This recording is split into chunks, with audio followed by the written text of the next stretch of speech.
Good evening, my dear students and my dear friends. Today, I came with a beautiful topic in English language. It is very interesting. That is nothing but participle.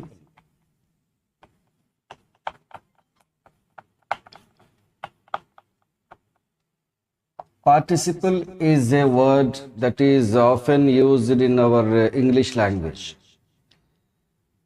A participle అంటే ఏంటి, దాని యొక్క kinds ఏంటి, what are the kinds of participle and its uses.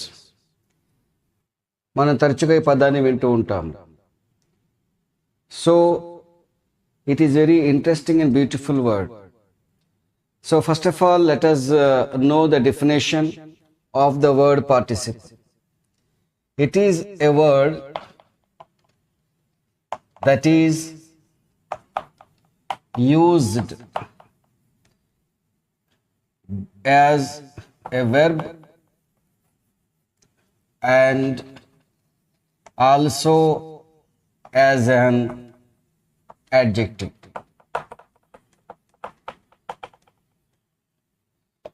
This is the definition of a participle.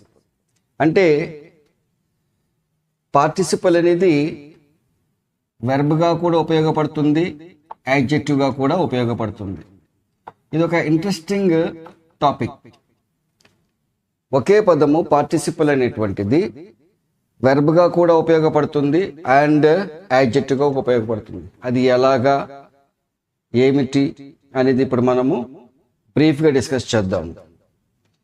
ఉదాహరణకి ఒక sentence రాస్తాను, ఆ తర్వాత మనము డిస్కస్ చేద్దాం. For example,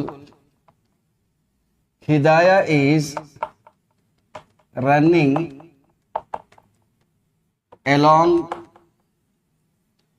A running stream. ఈ సెంటెన్స్లో ఈ రన్నింగ్ అనేటువంటి పదము 2 సార్లు వచ్చింది. సో ఫస్ట్ అండ్ సెకండ్ ఒకే సెంటెన్స్లో రన్నింగ్ అనేది it occurred 2 times in the sentence. So how is the word running working in the first place and the same word running, how is it functioning in the latter stage? ఇక్కడ చూసినట్లయితే హిదాయా is running, ఈజ్తో కలిపి ఈ running అనేది ఒక సంపూర్ణ క్రియ, complete వెర్బ్గా ఉపయోగపడుతుంది with a complete tense that is called present progressive tense or we can say present continuous tense. Hidaya is running, ఇదొక sentence. Along a running stream, ఇక్కడ కూడా రన్నింగ్ వచ్చింది. But this word running is describing the noun stream. ఈ stream అనేది noun, ఒక ప్రవాహము లేదా ఒక సెలయేరు, ఒక కాలువ, ఒక ప్రవాహం అని చెప్పేసి మనం అనుకుంటాం.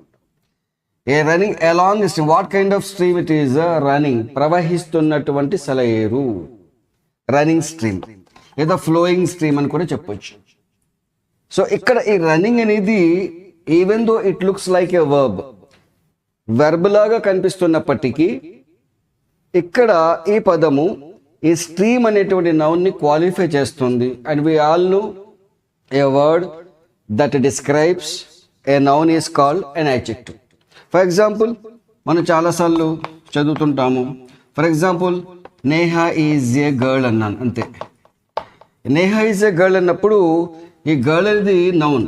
బట్ ఎటువంటి గర్ల్, ఎటువంటి నౌన్ ఇది, ఎటువంటి గర్ల్ అనేది ఆ గర్ల్ యొక్క క్వాలిటీ ఏమి కూడా అక్కడ డిస్క్రైబ్ చేయలేదు. ఇప్పుడు ఇక్కడ Neha is a beautiful girl, ఇక్కడ బ్యూటిఫుల్ యాడ్ చేసామనుకోండి, ఈ బ్యూటిఫుల్ అనే పదము ఈ గర్ల్ అనే నౌన్ని క్వాలిఫై చేస్తుంది, డిస్క్రైబ్ చేస్తుంది. కనుక ఈ బ్యూటిఫుల్ ఏమైంది? యాడ్జెక్టివ్ అయింది.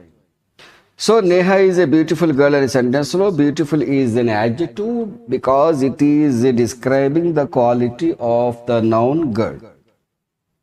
దీన్ని బట్టి మనకి తెలుస్తుంది ఏంటంటే నౌన్ ని క్వాలిఫై చేసేటువంటి పదాన్ని యాడ్జెక్టివ్ అంటాము. స్ట్రీమ్ అనేది నౌన్, దీన్ని క్వాలిఫై చేస్తుంది ఈ రన్నింగ్ అనే పదము, కనుక ఈ రన్నింగ్ యాడ్జెక్టివ్ గా ఉపయోగపడుతుంది. ఓకేనా? అయితే ఇప్పుడు పార్టిసిపుల్ విషయానికి వచ్చినట్లయితే డెఫినేషన్ లో మనం ఏం చదివాము? A word that is used as a verb it also as an adjective. Verb గా కూడా ఉపయోగపడుతుంది, యాడ్జెక్టివ్ గా ఉపయోగపడుతుంది. ఈ విధంగా two different parts of speech, verb గా కూడా యాడ్జెక్టివ్ గా కూడా ఫంక్షన్ చేయగలిగే కెపాసిటీ ఉన్నటువంటి వర్డ్ ని పార్టిసిపుల్ అని చెప్పేసి అంటాము. Is it clear to you? Right. ఇప్పుడు పార్టిసిపుల్ అనేది ఎన్ని రకాలు? ముఖ్యంగా మనము ఒకటి ప్రెజెంట్ పార్టిసిపుల్. ప్రెజెంట్ పార్టిసిపుల్ ఎలాగ తయారవుతుంది అంటే simple present tense plus ING, ing form ఉన్నటువంటి క్రియలు. ఫర్ ఎగ్జాంపుల్ ఇప్పుడు చదివాం కదా, running, run plus ING running, అవునా? అలాగే రీడ్ ప్లస్ ఐఎన్జి రీడింగ్, అలాగే బ్రేక్ ప్లస్ ఐఎన్జి బ్రేకింగ్. ఇలాగా ఐఎన్జితో వచ్చేటువంటి క్రియలన్నిటిని కూడా, ఈ పదాలన్నింటినీ కూడా మనము ప్రెజెంట్ పార్టిసిపుల్ అని అంటాము. అఫ్ కోర్స్ జెరండ్ అని కూడా అంటాము. ఐఎన్జి పదాలని జెరండ్ అని కూడా అంటాము, ప్రెజెంట్ పార్టిసిపుల్ అని కూడా అంటాము. అయితే డిపెండింగ్ అపాన్ ద యూజ్, సందర్భాన్ని బట్టి అది జెరండా ప్రెజెంట్ పార్టిసిపుల్ గా ఉపయోగపడుతుందా ఐఎన్జి పదము అనేది మనము సందర్భాన్ని బట్టి తెలుస్తుంది.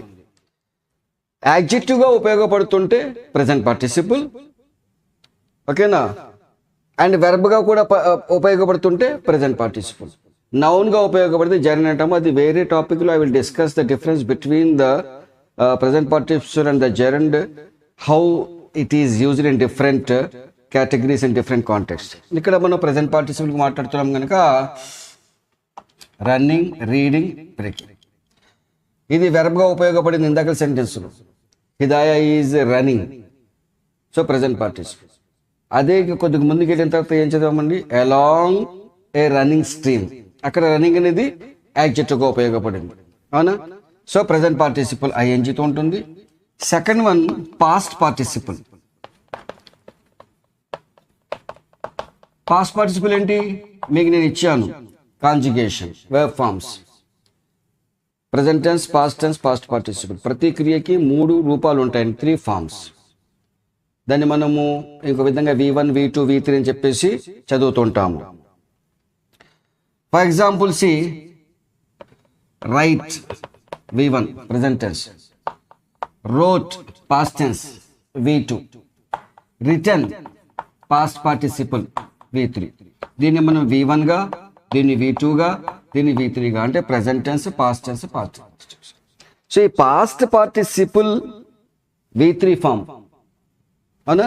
ఒకటి ప్రెజెంట్ పార్టిసిపుల్, రెండోది పాస్ట్ పార్టిసిపుల్, అంటే third forms of the verb. V3 past participle అంటాం.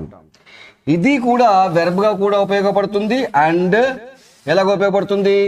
యాడ్జెక్టివ్ గా ఉపయోగపడాలి. పార్టిసిపుల్ యొక్క మరి క్వాలిటీ అదే కదా, నేచర్ అదే కదా, అంటే అది వెర్బ్ గా కూడా ఉపయోగపడాలి, యాడ్జెక్టివ్ గా ఉపయోగపడాలి. ఇందాక సెంటెన్స్ లో Hidaya is running along a running stream, అక్కడ రన్నింగ్, ఇక్కడ రన్నింగ్ రెండు కూడా ఉపయోగించాము.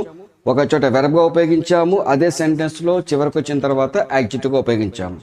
అలాగే పాస్ట్ పార్టిసిపుల్ కూడా వెర్బ్ గా కూడా ఉపయోగపడుతుంది, యాడ్జెక్టివ్ గా ఉపయోగపడుతుంది. వెర్బ్ గా ఉపయోగించాలి అంటే పాస్ట్ పార్టిసిపుల్ కండిషన్ అంటే have forms plus V3. Verb గా ఉపయోగపడాలి అంటే దాని ముందు హ్యావ్ కానీ, హ్యాస్ కానీ, హ్యాడ్ కానీ రావాలి. For example Hidaya has broken a chair. Hidaya has broken, ఈ హ్యాస్ తో పాటు బ్రోకెన్ వచ్చింది కనుక ఇది కంప్లీట్ వెర్బ్. బ్రోకెన్ అనేది ఇక్కడ హ్యాస్ తో వచ్చింది. ఇదే బ్రోకెన్ మనం యాడ్జెక్టివ్ గా ఉపయోగించాలి. పాస్ట్ పార్టిసిపుల్ కండిషన్ అంతే కదండి. అంటే suppose she threw out the broken chair, ఆమె విరిగిపోయిన కుర్చీని బయటపడేసింది. బ్రోకెన్ చైర్, చైర్ అనేది noun, broken past participle as a passive adjective. విరిగిపోయినటువంటి కుర్చీ అని చెప్పేసి అర్థమవుతుంది. ఓకేనా? సో ఇంకా డీటెయిల్ నేను తర్వాత క్లాస్లో ఎక్స్ప్లెయిన్ చేస్తాను. Hope you understood this class. Thank you.